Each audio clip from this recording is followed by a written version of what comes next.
monumentale. Les compositions des équipes, les voici du côté du Beerscot. Un seul changement, Jan Vandenberg prend le poste plutôt de back gauche au détriment de De Smet du côté du Beerscot. Pour l'instant, pas de pression mise sur l'arrière-garde, mais c'est récupéré tout de même. Holzhauser, de nouveau pour Shankland. Le tacle est manqué de Sadik. Shankland encore pour Holzhauser.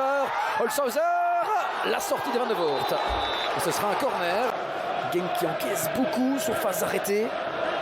11 buts des 23 encaissés cette saison étaient sur phase arrêtée. C'est quasiment la moitié. Attention ici, par contre, prend un risque. Holzhauser qui remet en retrait. Shankland, c'est goal.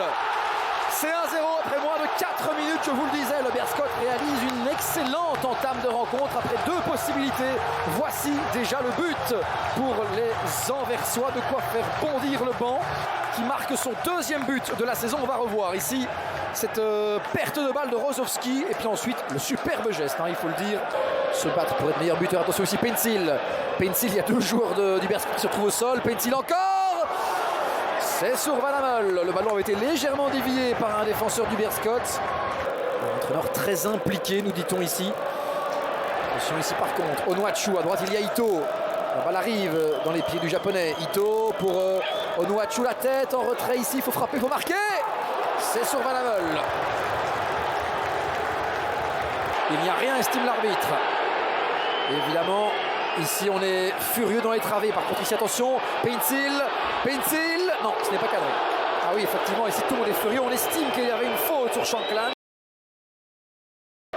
Le centre pour Onuachu. Non, c'est de nouveau écarté. Un nouveau centre qui ne trouve personne. Pencil, alors qu'il y a un joueur du Beerscot qui s'écroule.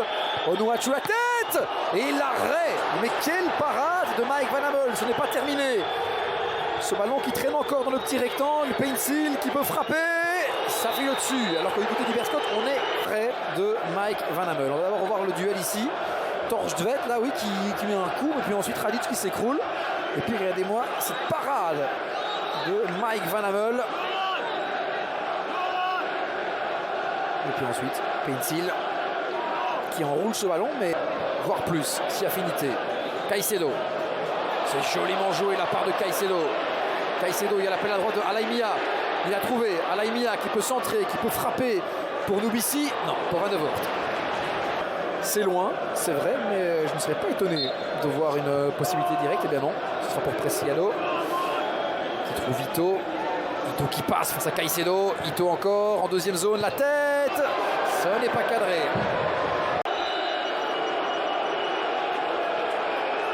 Et voilà, Javier Torrente est envoyé en tribune. Carte rouge. Par contre ici une possibilité, la frappe. Ça file de peu à côté du but. Alors là une immense possibilité alors qu'on était encore dans le ralenti de cette action. Le Onuachu. Et je vous laisse profiter en attendant de l'ambiance ici au Kiel. C'est Torstvedt qui remporte son duel. Ito. C'est peut-être pour Ugbo qui remet Onuachu. Et à nouveau un superbe arrêt de Mike Van Hammel. Et position de hors-jeu cependant signalée. Un arrêt qui ne finira pas dans les highlights puisque la position de hors-jeu avance là et vient annuler tout simplement cette possibilité. Mais à nouveau un très bel arrêt qui ne comptera donc pas pour les statistiques la semaine à venir. Et puis forcément les affrontements face à Bruges. Attention ici Caicedo qui peut centrer pour Holzhauser. Ça va revenir chez Dom. La frappe. La reprise instantanée. Et finalement, deuxième. Le Beerscot qui s'impose. C'est 2-0. C'est la folie ici au Kiel. Tout le banc du Beerscot est debout. On a l'impression qu'ils viennent de gagner la Coupe du Monde. Mais non, ils s'imposent pour la 2e fois de la saison. Dans un match où ils auront souffert. Mais tout simplement incroyable aujourd'hui.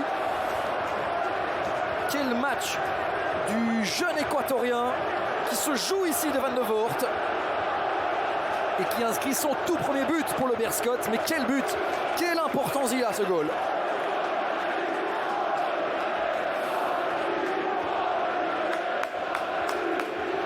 Et ça veut surtout dire que le Beerscot, vous voyez devant derrière là dans la tribune, alors que le coup de sifflet final retentit, victoire très importante de la Lanterne Rouge face au KRC Genk. Genk qu'on nommait comme outsider pour le titre.